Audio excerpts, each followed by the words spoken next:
नर्मदे हर। तो दोस्तों आज है 4 जनवरी और मेरा नर्मदा परिक्रमा का है 66वां दिन। और आज भी ठंडी बहुत है। आज रोज़ाना ठंड बढ़ ही रही है। आज कोहरा भी है, लेकिन कोहरा के साथ ओस भी गिर रही है। तो पानी जैसी बौछार जो है हल्की हल्की हल्की आपके ऊपर गिर रही है। तो इनके होटल पर चाय पी है, इनकी ही तरफ से है, पैसा नहीं दिया है। और अब हम आगे बढ़ेंगे तो आगे से ये 2 रोड जाते हैं। यहाँ पर आप देखेंगे तो बोर्ड पर लिखा हुआ है। तो एक रास्ता जाएगा सीधा अमरकंटक बाईं ओर, और एक जाएगा आगे मंडला। तो मंडला से घूम के मैया ने एकदम से यूटर्न लिया है, तो 150 किलोमीटर या जो भी है दूरी वो पड़ती है। तो वहाँ से मैं निकलूँगा। और ये जो बाकी के 3 सज्जन थे साथ में चल रहे थे हम अभी कुछ दिन से, तो ये लोग जो है अमरकंटक निकलेंगे। तो चलिए आज की परिक्रमा शुरू की जाए। तो दोस्तों मैं चल रहा हूँ मंडला के रास्ते पर। कोहरा बहुत है, ओस गिर रही है। सिर पे तो टोपा लगा हुआ है, लेकिन माथे पे बूंदें गिर रही हैं। तो बहुत कम है, लेकिन तो इसको ओस गिरना बोल देते हैं भाई। बाकी सुबह का वक्त है, तो 1-2 बाइक वालों को छोड़कर ट्रक ही आ जा रहे हैं। तो यही है। और चढ़ाई चल रही है इधर जो है। अभी तक मैं लगातार चढ़ ही रहा हूँ ऊपर की ओर, धीरे धीरे। ग्रेजुअल स्लोप है, एकदम ज़्यादा नहीं है। तो हाईवे है, तो हाईवे पर एकदम ज़्यादा तो आप नहीं बना सकते।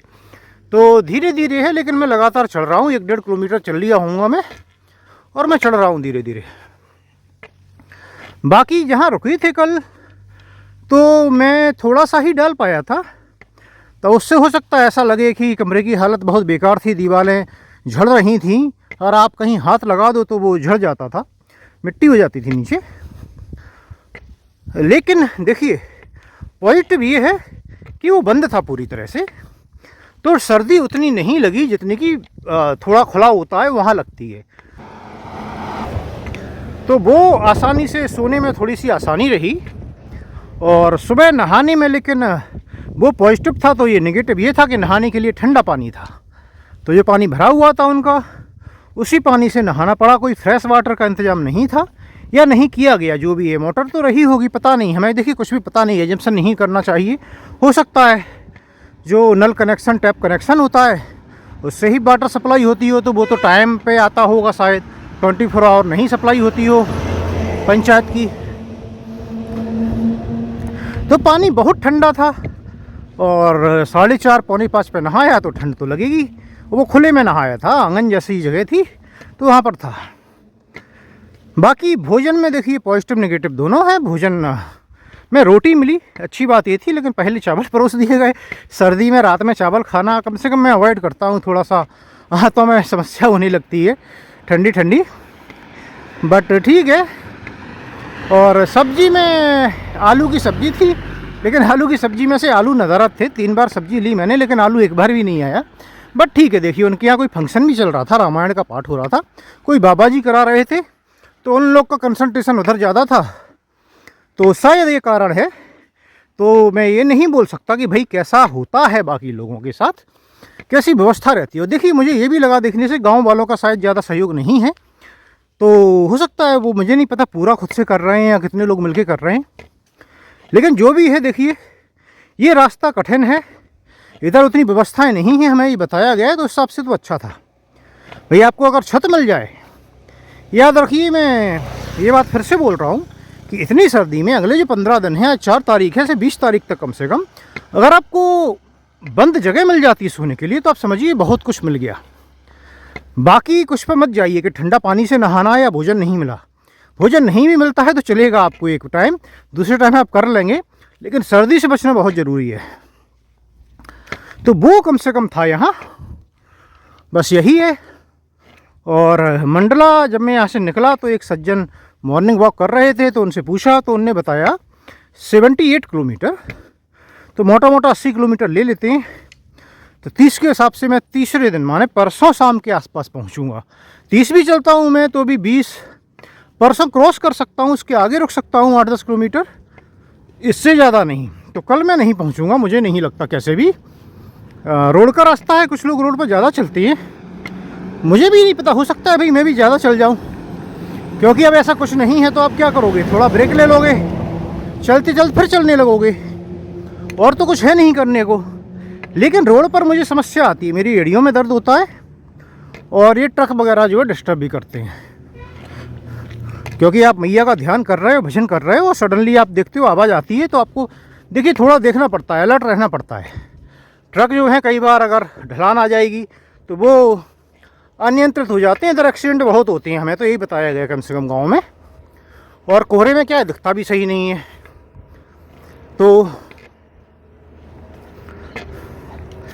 मंडला संभवतः मैं परसों पहुंचूंगा, और उसके बाद में जो भी कच्चा रास्ता, पगडंडी होगी, किनारे का जैसा भी होगा मैया का वो मिलेगा मुझे, मैया मिल जाएंगी तो मैं जाऊंगा। वहाँ से शायद 80-100 किलोमीटर और जाना पड़ेगा, फिर बाईं ओर, और फिर जो है जो इधर से अमरकंटक का सीधा रास्ता गया है वो मिल जाएगा शायद 70-80 किलोमीटर बाद, जो शाहपुर या जो भी आता होगा उसके पहले या बाद में कहीं वो रास्ता भी कनेक्ट कर देता है, मुझे ये बताया गया है।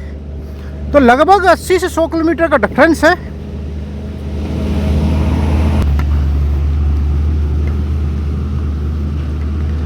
और देखिए हमने कई लोगों से बात की, तो यहाँ पर जो जानकारी निकल के आई है वो ये है कि जो सीधा रास्ता जाता है अमरकंटक भाई वो करीब 220 किलोमीटर के आसपास पड़ता है, ये 300 से ज़्यादा पड़ता है। 100 किलोमीटर के लगभग डिफरेंस बता रहे हैं, एग्जैक्टली कितना है वो मैं बाद में बताऊंगा। एक चीज़, दूसरा ये रास्ता थोड़ा कठिन है, वो रास्ता प्लेन सीधा बना हुआ है, और ये थोड़ी सी चढ़ाई इधर है, ये छोड़ भी दीजिए, क्योंकि बाद में तो एक ही रास्ता मिलेगा, अमरकंटक के लिए जाएंगे आप तो चढ़ गए तो वो तो सबको बराबर ही करना है, ये चढ़ाई छोड़ भी दीजिए। तो जो मंडला से रास्ता है वो कठिन है, वो बोला जाता है कठिन है। तो दूसरी चीज़, और तीसरा जो है रहने की वगैरह की व्यवस्थाएं बोलते हैं कि इधर अच्छी नहीं है। तो ये तीनों नेगेटिव पॉइंट हैं कि भाई शॉर्टकट भी मिल रहा है, रास्ता भी अच्छा मिल रहा है, व्यवस्थाएं भी अच्छी मिल रही हैं। तो एक सज्जन तो बोले थे कौन बेवकूफ़ बोले मंडला से जाएगा, तो हम वो बेवकूफ़ ऐसे ही हैं जो मंडला से जा रहे हैं, लेकिन हमें यहाँ मंडला में मैया मिल जाएगी। लेकिन जो लोग सीधे गए उन्हें भी इतने ही किलोमीटर के बाद मैया मिल जाएगी। ये है कि उन्हें मैया मिलेगी थोड़ा आगे, और तो तीसरे दिन उन्हें मिलेगी, भाई मान के चलिए तीसरे दिन हमें मिलेगी। हम मैया के साथ थोड़ा ज़्यादा रहेंगे, वो थोड़ा कम रहेंगे, बस इतना ही अंतर है, और कोई अंतर नहीं है। तो देखिए निर्णय ये अपना अपना होता है। मैंने पहले ही बताया है कि चूँकि लोग नहीं जाते हैं तो मैं एक रास्ता भी एक्सप्लोर करना चाहता हूँ, लोगों को बताना चाहता हूँ। बहुत कम जाते हैं आजकल,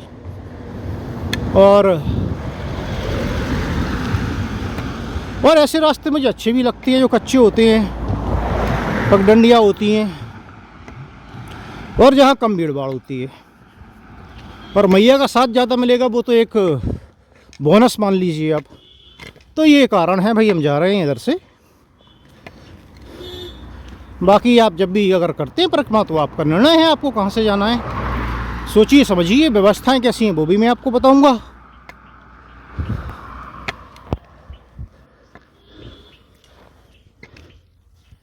चलिए अभी तो आगे बढ़ते हैं धीरे धीरे।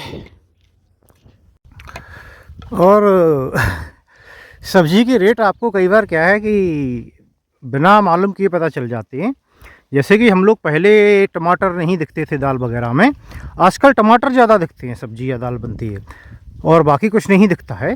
तो टमाटर का रेट मालूम किया कल, तो इस एरिया में 8 रुपये किलो, 10 रुपये किलो अच्छा टमाटर मिल रहा था, जो ठेले वाले बेचते हैं वो।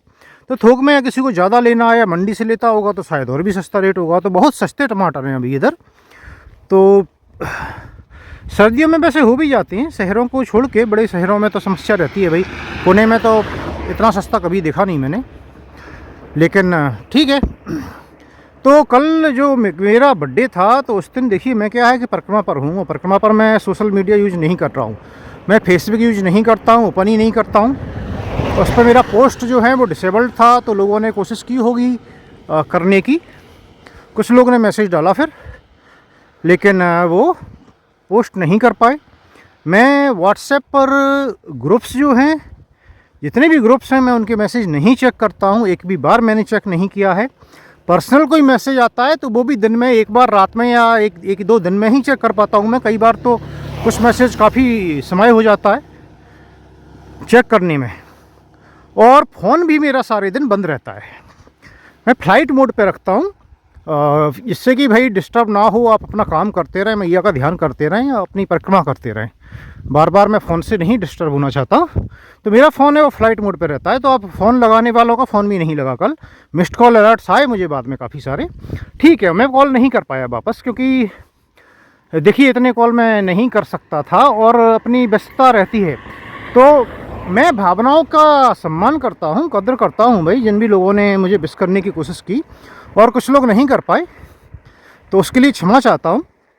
लेकिन देखिए मैं परिक्रमा में हूँ, पूरा फोकस जो है, ध्यान है, वो मैं परिक्रमा पर ही देना चाहता हूँ। तो भाई आपको ही असुविधा के लिए खेद है, और कोई बात नहीं, आपने कोशिश की, आपने प्रयास किया, और बहुत है, इतना ही मुझे पता है कि कौन है, किसने क्या किया। ठीक है, फेसबुक पे कौन करता है मुझे वो भी पता है, मुझे ये भी पता है, मिस्ड कॉल अलर्ट्स में आ गया किसने कॉल करने की कोशिश की। तो ठीक है, अभी ऐसे ही चलेगा अगले लगभग 2 महीने या जो भी समय लगता है परिक्रमा में कम से कम। तो भाई मेरा फ़ोन बंद रहता है, इसलिए मैं नंबर भी नहीं देता हूँ। कोई मांगता है तो देता भी हूँ तो बोलता हूँ कि भाई व्हाट्सएप ही करना केवल, क्योंकि मैं कोशिश करता हूँ कि शाम को एक बार व्हाट्सएप मैसेज चेक कर लूँ। अगर एक आध कोई मैसेज होता है तो मैं पर्सनल उससे तो मैं वो चेक कर लेता हूँ, ग्रुप्स को मैं नहीं खोल के देखता हूँ। बस ये बता इसलिए रहा हूँ कि मैं कर क्या रहा हूँ आजकल। तो मैं सोशल मीडिया यूज नहीं ही करता हूँ, मैं न्यूज़ वगैरह भी देखिए नहीं देखता हूँ। मैं ये नहीं बोल रहा हूँ कि सबको ऐसा करना चाहिए या क्या सही है क्या गलत है, नहीं, आप जैसे करते हैं वैसे करिए। मैं केवल ये बता रहा हूँ कि भाई मैं ये कर रहा हूँ, और मैं बार बार बोलता हूँ जो मुझे सही लगता है मैं वही करता हूँ। तो मुझे सही लग रहा है मैं वो कर रहा हूँ भाई, मैं नहीं चाहता कि मैं डिस्टर्ब हूँ। मेरी कोशिश होती है कि मैं पूरा ध्यान जो है वो मैया पे रहे, परिक्रमा पर रहे, और बस बाकी चीज़ों में डिस्ट्रैक्ट नहीं होना चाहता हूँ। और मुझे अभी नहीं पता है कि मैं कहाँ हूँ, कितना चल लिया हूँ। अभी तो बस मैं चले जा रहा हूँ। अगर कोई बसाहट मिलेगी, कल शायद बताया था उनने 6 किलोमीटर पे, लेकिन मैंने गूगल मैप पे देखा था तो वो 8 किलोमीटर दिखा रहा था, कुछ उदयपुर या कुछ तो था। तो हो सकता है उसकी बसाहट मिलेगी थोड़े समय बाद। समय हुआ है अभी, कितना समय हुआ है भाई, करीब 8 बजने वाला है, लग नहीं रहा है लेकिन 8 बजने वाला है। तो मैं 1 घंटा तो चल ही लिया हूँ आराम से, और चले ही जा रहा हूँ। तो मुझे लगता है 9 बजे के पहले पहले ही उधर कहीं पहुँच जाना चाहिए। फिर उधर थोड़ा रुकूँगा, फिर आगे बढ़ूँगा।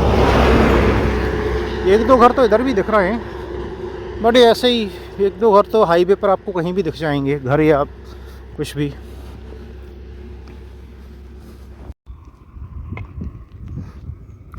तो ये प्रतीक्षालय देख के लगता है कि शायद डोभी है, ये डोभी करके कोई गांव होगा, और उधर माइलस्टोन लगा है, उस पर लिखा है डोभी 1.4 किलोमीटर। तो ये जो रोड जाता है शायद ये जाता है डोभी के लिए, और हमारा तो ये रास्ता है, इधर आगे जाना है हमें सीधे सीधे। तो दोस्तों ये रास्ते में बोर्ड लगा हुआ है 1008 श्री दादा फक्कड़ महाराज तपोभूमि स्थल, ग्राम डोभी, उदयपुर, दूरी 100 मीटर। इधर है, दाएं रोड से थोड़ा अलग है लेकिन 100 मीटर है। तो फिर मैं जाके आता हूँ, देखते हैं भाई, दर्शन करके चलते हैं।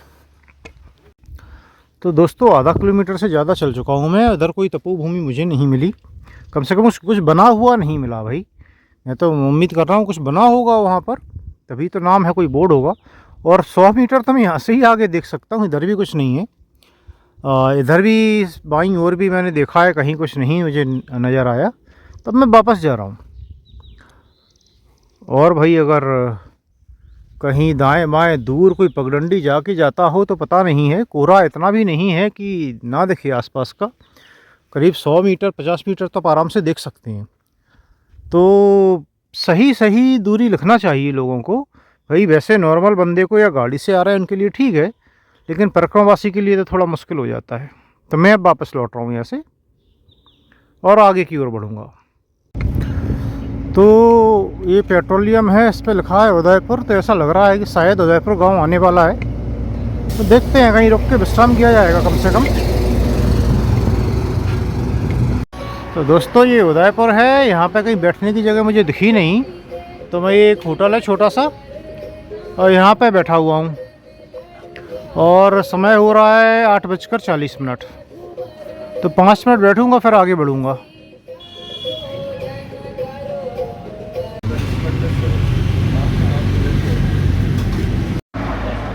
तो दोस्तों ये उदयपुर गांव चल रहा है और ये होटल था, यहाँ पे एक सज्जन थे, उन्हें रुका तो उन्होंने नाश्ता और चाय कराया, 2 समोसे और 1 चाय। भाई चलना है तो सब करना पड़ता है, भूख भी लगती है। ये सामने जो आप मंदिर देख रहे हैं ये है हनुमान मंदिर, छोटा सा मंदिर है बिल्कुल। और अगर कोई यहाँ फंस जाता है, परिक्रमावासी इधर से निकलता है, तो फिर यहाँ रुकना पड़ेगा। इसमें ये खुला हुआ है आधा, जैसा भी है देखिए यही स्थान है। बाकी भोजन वगैरह पता नहीं, कोई दे देता होगा संभवतः, उम्मीद कर रहा हूँ। और देखिए मैया के प्रति भक्ति भाव है इधर, वो काफ़ी कम है। शुरू में मैं आया काफ़ी दूर तक, तो स्कूल का टाइम था या पेपर चल रहे हैं पता नहीं, तो काफ़ी सारे बच्चे थे, बड़े बच्चे भी थे, बड़े ही थे शायद, 9वीं 10वीं 11वीं ऐसे कुछ होंगे। तो कि एक बच्चे ने केवल नर्मदे हर बोली, वो एक माई निकल रही थी उनने बोली, किसी ने नर्मदे हर तक नहीं बोला था। तो भाव तो इधर कम है, लेकिन फिर कुछ लोग मिल ही जाती हैं, मैया भेज देती है आपके लिए। चलिए आगे चलते हैं।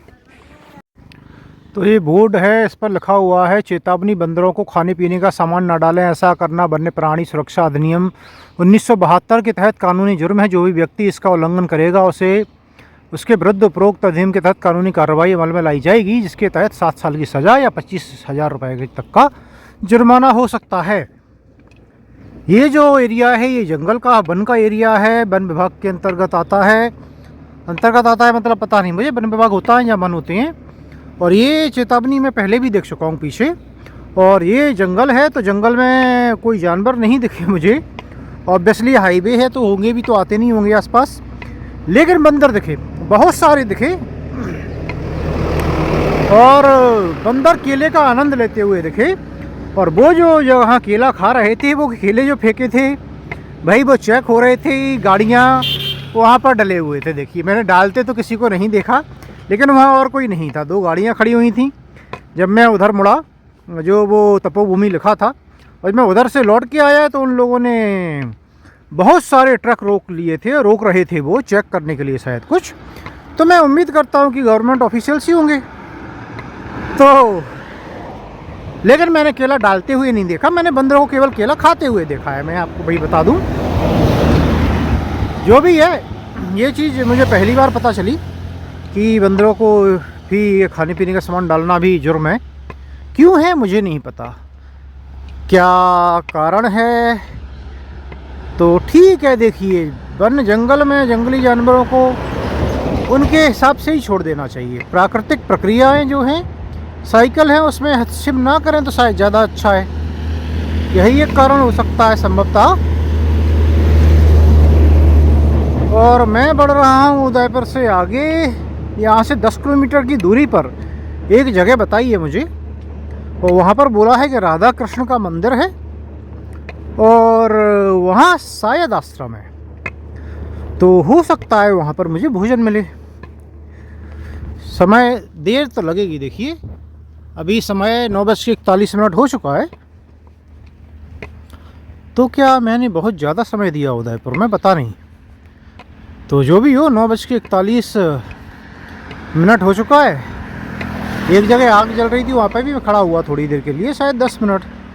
फिर एक माई ने भी आग जला के बैठी थी वहाँ, तो 5 मिनट वहाँ बैठ गया। फिर वहाँ पे वो समोसे चाय, तो समय लग गया होगा। चलिए भाई आगे बढ़ते हैं। तो बस कुल मिला के समय लग गया था और अब आगे बढ़ रहा हूँ मैं। देखते हैं भाई, धीरे धीरे जाते हैं आगे की ओर। समय हुआ है 10:17 और कोई चेंज नहीं है, वही हाईवे है, वही जंगल है और वही गाड़ियाँ आ जा रही हैं बस। और मैं चल रहा हूँ आगे की ओर।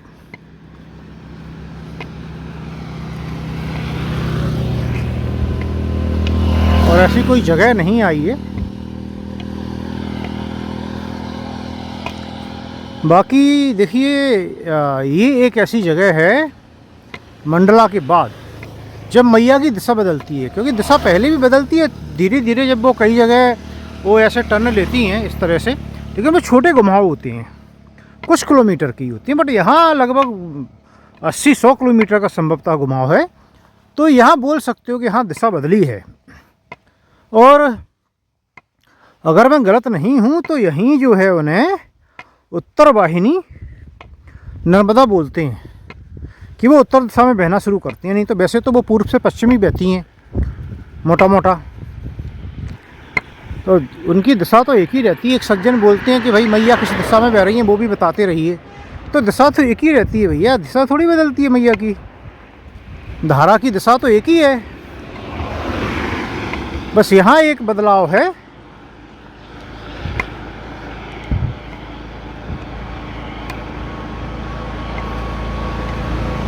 वो होगा मंडला के बाद। तो एकदम से वो यू टर्न एक तरीके से लिया है वहाँ पर, और यही कारण है कि दूरी जो है मंडला से जाने पर बहुत बढ़ जाती है।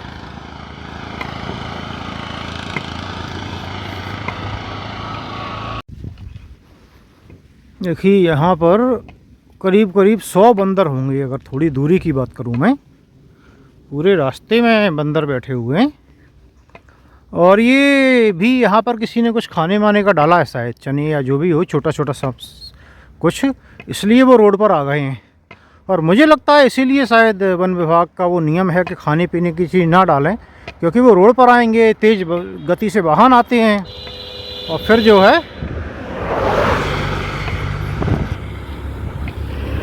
तो वो कारण होगा संभवतः, पता नहीं, जो भी कारण रहा हो। बंदर बहुत हैं इधर, लेकिन और जानवर नहीं दिखे, केवल बंदर ही दिखे हैं, और कुछ गायें दिखी हैं बीच में। तो ये है दुदुबा गांव, ऐसा लिखा है।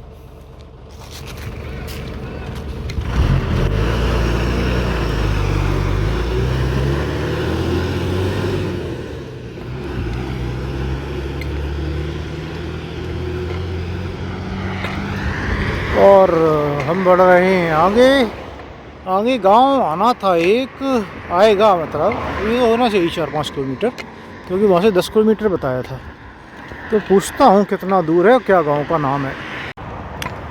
तो बीजा डांडी जगह थी जो कि पीछे मुझे बताई थी कि आएगा आगे, और वहाँ बताया था 4 किलोमीटर। तो मैं 2 तो चल लिया हूँ आराम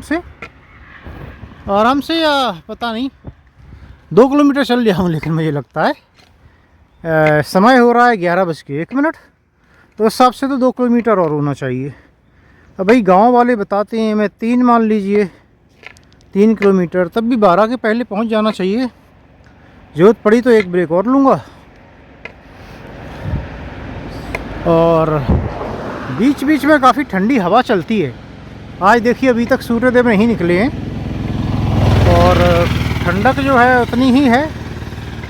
और बीच में जो हवा चल रही, तो आज पहली बार मुझे पैरों में एहसास हो रहा है, क्योंकि केवल धोती लगाता हूँ मैं, लुंगी टाइप से जो होती है, तो हवा से थोड़ा लग रहा है, लेकिन ऐसा नहीं है कि कोई परेशानी हो रही हो। बाकी अभी एक जगह में वो जहाँ पूछा था 2 किलोमीटर, उसके और पहले एक ऐसी जगह थी सापसी, काफ़ी पत्थर डले थे, तो मैंने वहाँ रुका ब्रेक के लिए। तो मैं बैग रख के जैसे ही बैठने को हुआ, तो मोबाइल जो है गिर गया, और वो सीधा स्क्रीन के स्क्रीन गिरी नीचे। स्क्रीन का पार्ट था वो नीचे था, ऐसे पत्थर हैं देखिए नुकीले।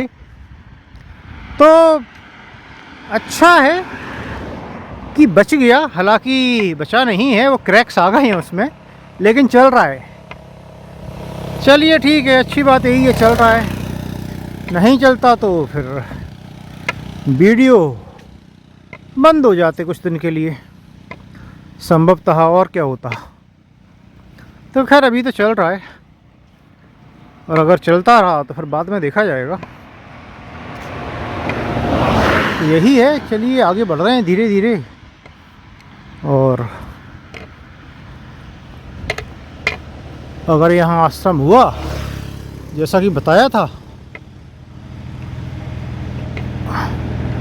तो फिर यहीं पे भोजन किया जाएगा, विश्राम किया जाएगा थोड़ा, क्योंकि लगभग 12 बज जाएगा जब तक। और फिर इधर है भी नहीं, ये जो जगह है ये ऑलरेडी करीब 18 किलोमीटर दूर है जहाँ मैं रुका था वहाँ से। हो सकता है 20 भी हो, 18 है, 8 और 10 18 किलोमीटर के आसपास है। बाकी तो मैं चेक करूँगा कितना चलाऊँ। तो और चल ही रहा हूँ, सुबह से 6:40 थे शायद जब चलना शुरू किया था, तो 11 बज गए। देखिए 20 मिनट भी आप ब्रेक के हटा दें तो भी 4 घंटे से लगातार चल ही रहा हूँ, तो 16 तो हो ही जाना चाहिए।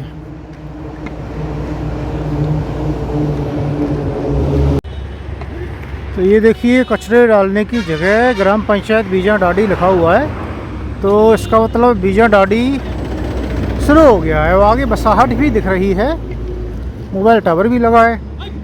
तो ये है बीजा डाडी ग्राम पंचायत शायद। और ये है राधा कृष्ण मंदिर, तो एरो लगा है सीधा सामने की ओर। तो ये है राधा कृष्ण मंदिर, इसी का बताया था मुझे। तो मैं जाता हूँ, मालूम करूँगा, पर थोड़ी देर बैठूँगा कम से कम, और कुछ व्यवस्था होगी भोजन व्यवस्था वगैरह तो फिर भोजन किए जाएंगे, विश्राम किया जाएगा।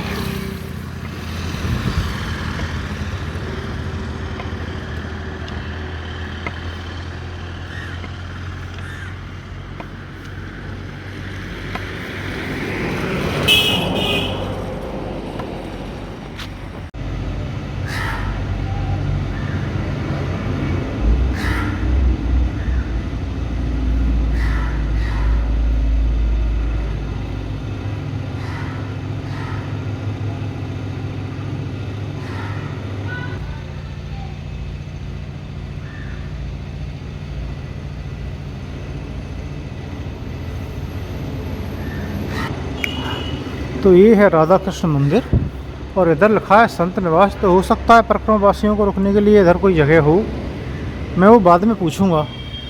अभी तो मैं थोड़ी देर बैठता हूँ। तो ये है रूम, आप बोल सकते हैं, जहाँ पर कि रुकने की व्यवस्था है, तो परिक्रमावासी रुक सकते हैं। बिछाने वगैरह की कोई व्यवस्था है ये तो मुझे पता नहीं। भोजन संभवतः मिलता है, उन्होंने पूछा था कि भोजन करेंगे क्या पंडित जी जो हैं यहाँ, तो मैं बाद में बताऊंगा बाकी का। अभी थोड़ा विश्राम करता हूँ।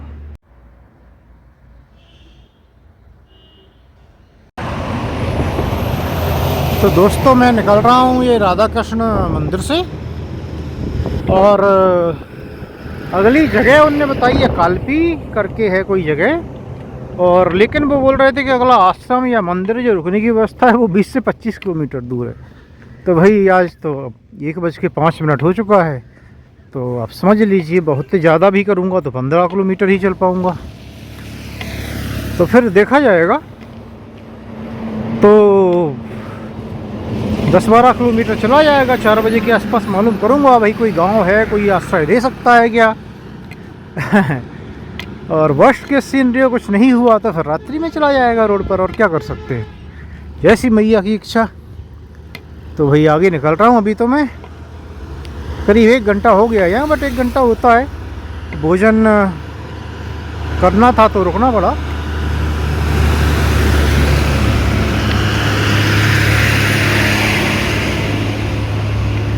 बाकी समस्या ये है कि ये जंगल में रोड है, तो कोई ढाबे वगैरह भी नहीं होते हैं। ढाबे वगैरह भी वहीं होती हैं जहाँ पर कि ये बस्ती होती है, गांव वगैरह होता है। तो देखेंगे, देखते हैं मैया ने क्या सोचा है भाई हमारे लिए आज।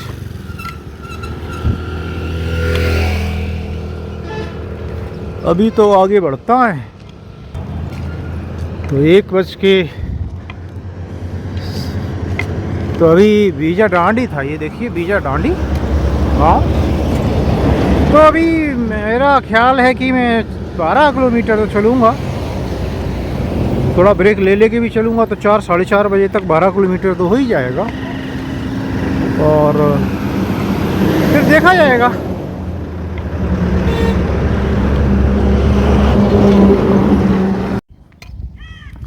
और करीब 1 किलोमीटर चलने पर आपको ये नदी मिलेगी।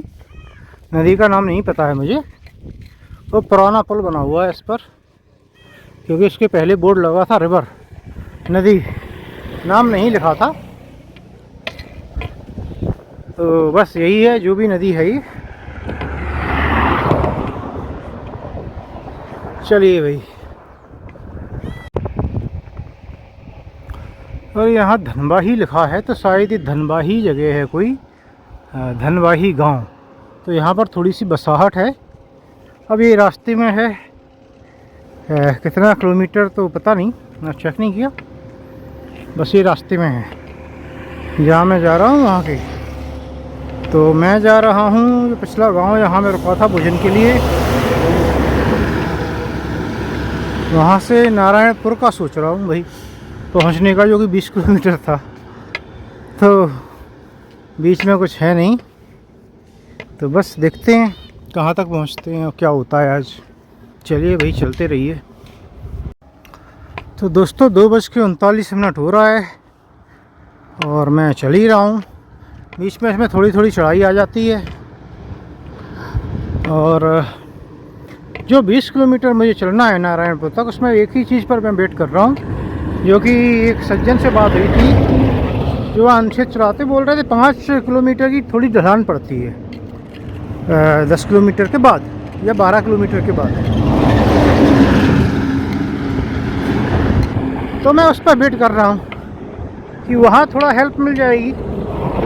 तो अगर उधर थोड़ा रेस्ट करके चला गया तो 5 किलोमीटर 1 घंटे के अंदर हो जाते हैं, तो फिर बाकी का देख लिया जाएगा। और अभी मैं चल ही रहा हूँ, तो जो 12 किलोमीटर हैं वो 12 किलोमीटर सोच रहा हूँ 4 बजे तक पहुँच जाऊँ। विश्राम मैंने बिल्कुल नहीं किया है, तो कम से कम उस हिसाब से मैं कम से कम 7 किलोमीटर चल लिया हूँगा, ऐसा मेरा अनुमान है। तो अगर 4 तक पहुँच गया, 4 के पहले पहुँच गया, विश्राम कर लिया और वो ढलान मिल जाती है, तो हो सकता है 6 बजे तक पहुँच भी जाऊँ। लेकिन बीच बीच में विश्राम करना पड़ेगा भाई 1-2 बार, अभी नहीं किया है तो क्या हुआ।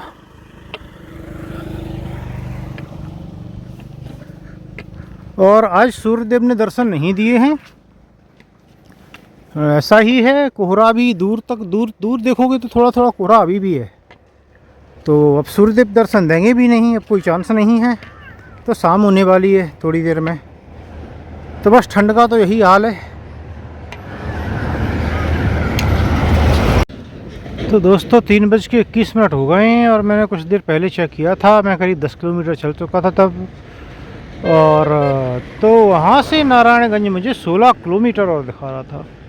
तो भाई जो 20 किलोमीटर बोला था वो तो ब्लफ था, एक्चुअल में वो 25-26 किलोमीटर है, वहाँ से ऐसा लगता है। तो भाई एक दिन में 40 किलोमीटर तो भाई मुझे तो संभव है ही नहीं, वो भी नॉर्मल आवर्स में।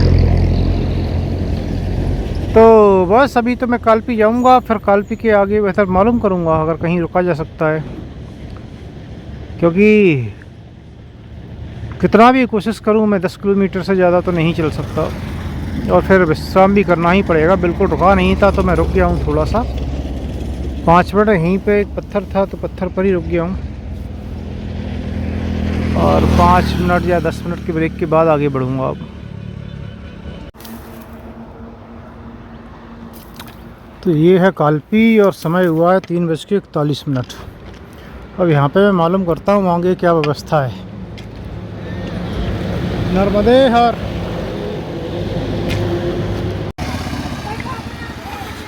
तो दोस्तों समय हो रहा है 4:11 और मैं निकल रहा हूँ कालपी से। और तो निकलना ही था, यहाँ पे कोई व्यवस्था नहीं है। व्यवस्था क्या नहीं है इधर, तो कुछ नहीं है। वो जो सुना है वो अभी तक तो सही ही लग रहा है, कोई भक्ति भाव भी नहीं है इधर, कोई कुछ करना ही नहीं चाहता है। तो बस यही है। अब देखते हैं आगे 5 किलोमीटर दूर एक गांव है, तो संभवतः मैं वहाँ पहुँच जाऊँगा। अच्छा, बीच में जंगल है पूरा, तो जंगल ही है ये, रास्ता जंगल में ही है, तो आपको बीच में कुछ नहीं मिलता है। एक मंदिर ज़रूर है छोटा सा हनुमान जी का, 2 किलोमीटर आगे। वहाँ कोई बाबा रहते हैं, उनने कुटिया बना रखी है शायद, क्योंकि मंदिर तो छोटा सा खुला है, लेकिन लाइट पानी कुछ नहीं है व्यवस्था शायद, ऐसा बताया है। बट वहाँ पे भी देख लेंगे भाई, बंद जगह मिलना बहुत ज़रूरी है। सर्दी बहुत हो गई है, अभी ही सर्दी इस वक्त ही बहुत लग रही है, तो अच्छी खासी सर्दी है। कोहरा अभी से है, इधर आपको दिखाई नहीं देगा पेड़ों के पीछे ज़्यादा कुछ।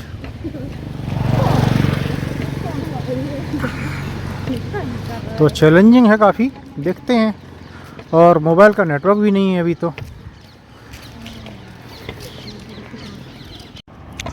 समय हुआ है 4:36 और देखने से लग रहा है जैसे 6 बज गए हों, इतना अंधेरा सा है। जंगल है, पेड़ है आसपास, तो पता नहीं कहीं जल्दी अंधेरा ना हो जाता हो इधर। और मैं बढ़ रहा हूँ आगे की ओर। तो आज मेरी परीक्षा नहीं, आज मैया की परीक्षा है। मैया कैसे इंतज़ाम करती है रहने का, यही देखना है। देखते हैं, चलते हैं।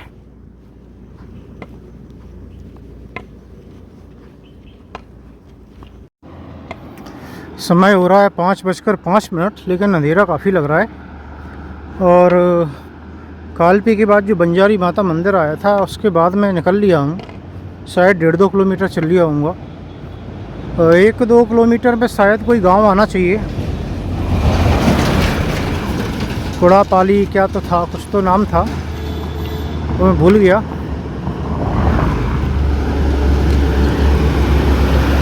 देखते हैं, पहले वहाँ पहुँचा जाए। वहाँ रुकने की तो कोई व्यवस्था नहीं बताई गई है, लेकिन पहले वहाँ पहुँच के और नारायणगंज की एग्जैक्ट दूरी मालूम की जाए, ये मालूम किया जाए क्या उधर उजाला है, क्योंकि इधर तो अंधेरा होने वाला है। और अगर अंधेरे में आप चलोगे इस हाईवे पे तो कोई भी आपको ठोक देगा। बहुत ही रेस्टलेसली गाड़ियाँ चल रही हैं इधर, और अंधेरे में तो आप समझ ही लीजिए फिर।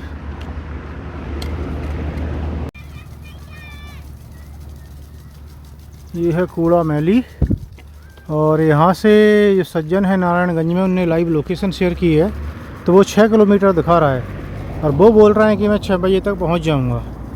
मैंने बोला कि अंधेरा हो जाएगा, तो बोले नहीं 6 बजे तक पहुँच जाओगे, वो तो मौसम के हिसाब से लग रहा है। बताइए 6 किलोमीटर आधे घंटे में भैया कैसे चल सकते? मैं तो 2 किलोमीटर ही चल सकता हूँ। तो दोस्तों, समय 5:45 हो गया था और 5.3 किलोमीटर और बचा था। जो है नारायणगंज का आश्रम, वहाँ के जो संचालक है उन्होंने लाइव लोकेशन भेजी थी मुझे, और मैं उसे फॉलो कर रहा था आधा पौना घंटे से। तो वो संभव नहीं था। रोड जो है हाईवे है, ये बहुत ट्रक आ रहे हैं, ट्रक ही ट्रक आ रहे हैं इस पर, और काफ़ी तेज़ चल रहे हैं वो। और कहीं कहीं रोड ख़राब है और आगे अंधेरा है। ये जंगल में से रास्ता जाता है, तो उसमें कोई लाइट नहीं है, तो लाइट नहीं लगी हुई है, तो आप समझ लीजिए अंधेरे में जाना तो मुसीबत को बुलाना है, और उन्हें दिखेगा ही नहीं कि कौन जा रहा है। तो इतना ज़्यादा रिस्क लेना तो भाई वो भी 1 घंटे के लिए ठीक नहीं था। तो यहाँ पे एक सज्जन हैं यादव जी, तो उनके यहाँ पूछा, गांव वालों ने बताया, तो मैं आया। तो उनके यहाँ पर आज रात्रि विश्राम होगा और सुबह यहाँ से निकलेंगे।